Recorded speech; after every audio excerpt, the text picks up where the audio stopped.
All right. Best part of tonight, the Stone Cold Steve Austin and Brock Lesnar podcast on the WWE Network live after WWE Monday Night Raw. Of course, Monday Night Raw was live from Dallas. I think, honestly, at the end of the day, it was a much better Monday Night Raw than I thought it was going to be. Hell in the Cell is coming up on Sunday. They used Undertaker and Brock Lesnar, Stone Cold Steve Austin in the very early part of the show, which led to them, highlighting the young guys, being the Wyatts, and of course the future of it being the Shield. I think that was pretty good. I think that was really good, even though, everybody that's talking about anything going on in Hell in the Cell is definitely talking about Brock Lesnar and The Undertaker. Some people say that they're not really into the feud. I completely understand that. We go to the podcast. I've been really hyped about this.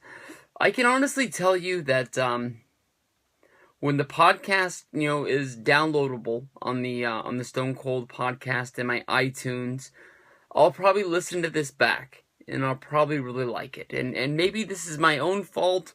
Maybe this is me listening to all the hype that people have been pouring onto this podcast for months, thinking that something was going to happen out of this. We knew that tonight we were going to know if we were going to see a Stone Cold Steve Austin match at WrestleMania 32. And as of right now, those dreams are completely crushed, thrown out the window. The trash man came and picked up the trash, and he's driving it to the dump. It's just not going to happen. And maybe I'm holding that against the interview. Like I said, when it's a real podcast and it's on my iTunes and I'm listening to it either at the gym or at work on my lunch, I'll probably like it a whole lot more. You get a real in-depth view of Brock Lesnar and his career and his life. From growing up on a dairy farm, to, playing football and wrestling, going to the University of Michigan and all the things that, University of Minnesota, and all of the things that went along with that. He told the story about at the last minute, they said he could go to school there, and then they find out, with seconds to spare that he doesn't have enough credits to transfer to the school, so they make him move to California to go to a school that hadn't got going yet, and then from there he's able to go back. He ends up winning I believe he said he won second place at nationals in his his junior year. His senior year, he comes back and wins the national championship. After winning the national championship, he drops out of school. He goes and he's living in his wrestling coach's basement, and he says he just openly goes into depression because he doesn't know what he's going to do with his life. He feels that maybe, he just had the peak of his career. And, you think of somebody that is as big as Brock Lesnar and how big of a star he's come, for a guy to admit that he was going through depression, not knowing what he was going to go do next in life. That's a pretty big thing, for somebody to overcome and get to the point of success. And, of course, from there, he would go, sign up to be in the National Guard. From there, that rolls into him starting a wrestling career, and they touched on the point of going to Ohio Valley, and the class there being Brock Lesnar, John Cena, Randy Orton, and Batista. You have a Hall of Fame class right there. You've got four of the biggest WWE stars of all time, all in one place at one time, all learning, all debuting within the first couple of months of 2002. And it's hard, to imagine that they had that much firepower in their developmental at one point. I mean, Randy Orton's still a big part of the main roster. Batista was older at that time. He didn't have the longest WWE career, but definitely they were able to get a lot out of him, main eventing WrestleMania 21 in LA, going up against Triple H, becoming the man of SmackDown. He had a few injuries here and there along the way. He decided it was time for him to leave pro wrestling. He's got a great acting career ahead of him right now. He just did the what's the name of those comic book movies that he's making? He's making the sequel. He's going to be in a James Bond movie as a villain. The future for Batista is really looking up. Randy Orton's a part of the main roster. John Cena is the biggest wrestling star in the world right now. It was a good interview. It just wasn't what I wanted to see. I wanted to see, them, working out how they were going to work this match at WrestleMania. I wanted to see maybe Brock and Austin button heads, but instead we got, two guys that you could tell were friends. They worked together. They're stars. Two guys that trade text messages back and forth about trucks, about hunting. They had an open debate over who had the bigger gears, whether if it was up north, in, Minnesota and Canada, or if it was, where, Stone Cold Steve Austin has his ranch in South Texas. It just wasn't what I wanted to see. I mean, it honestly deflated my thoughts on Brock Lesnar. I know that I've seen him on ESPN when he made his announcement for that he was going to stay with WWE WrestleMania 31 weekend and he wasn't going to leave to go to UFC. But it just was not what I thought it was going to be. I mean, Brock being, pretty much a well-spoken guy who was just laid back and normal. I thought that Brock was a lot like how he was in WWE, just, turned up to 10, just, always ready to get into something.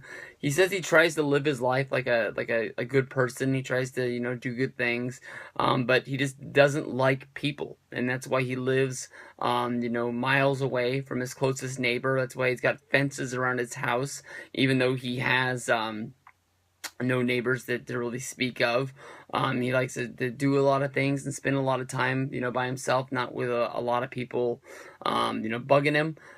It's one of the reasons why he hated, the wrestling business, and even after only 2 years, and becoming, the face of the company, he decided that he wanted to leave. I apologize. I don't know why I got so tired all of a sudden. But they talked about the fact of Austin walking out. Austin brought it up, and they made a couple jokes back and forth. Austin pretty much apologized to it. Brock said that he doesn't hold it against Austin. He understood, where Austin was coming from, that it just, it didn't make sense. There was no, pushing behind it. Of course, Brock would still go on to beat The Rock at SummerSlam 2002. When they talked about that, he calls The Rock Dwayne, making it very personal. He talked about, when The Rock was doing the favors for him at SummerSlam, he talked to him and he told him, that you have to be selfish, you have to watch your back. These people will, tell you they're out for you and everybody's gunning for you because everybody's looking for the spot that you're in. The Rock put him over, and from there, it was all down the road. Of course, Brock would win the championship at WrestleMania 19 against Kurt Angle. I really wish that we would have got more stories about Kurt Angle and Brock Lesnar. Both guys coming from the amateur wrestling background. Angle doing the Olympics and winning the gold medal for the USA. That was something that Brock Lesnar chose not to chase. After he was so depressed after not knowing what to do with his life, I wonder why he didn't go in to training for the Olympics. It would have kept him wrestling, and it would have kept him doing what he loved to do. But he chose to go into the world of professional wrestling, and it made it almost seem that the University of Michigan didn't want him to go in that direction. They said that he was very guarded. The college, stacked people around him to make sure that he was making the best decisions for himself. They talked about the Goldberg match at WrestleMania 20. Brock very openly said that, neither one of the guys wanted to be there.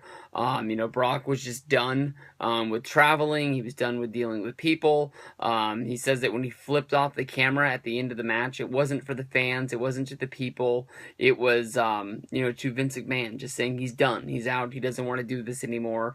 They didn't talk about Goldberg's decision, why he didn't want to be there, but basically, it was a the same thing. Goldberg was that guy that WWE wanted to bring in because he was the face of WCW. He didn't like playing the games that WWE held in front of him, like putting on Goldberg's wig. They're more about entertainment. Goldberg looks at himself as a real, badass, is a real professional fighter, and he just doesn't believe in wrestling as being fake and things like that. But it just honestly, when the only way I can put it is, it just wasn't what I thought it was going to be. They talked about hunting, they talked about cars, they talked about ammunition. There was a good 10 minutes, maybe even more, of the podcast at the very beginning that I just had no cares for. Learned things about Brock Lesnar, about, that he likes to basically eat a lot of steak. He put over the big green egg. And Stone Cold Steve Austin thought that was really funny because, the last conversation that he had with Eric Bischoff was trying to sell him one, basically, putting it over how great it is, the smoked turkey and beef and pork and everything on it. Brock is saying that he loves his so much he has 4 of them. But we learned things. I mean, when Lesnar said he came into the business, he rode with Kane and he rode with Taker a few times. 2 of the guys that he really, clicked. 2 of the things that really clicked, 2 of the guys that he really clicked with, the Big Boss Man and Kurt Hennig. And he learned a lot from those guys, and they were close to him. But I don't know. I'm gonna end this. The only way I know to end it is just say it just wasn't what I thought it was gonna be. And that's it.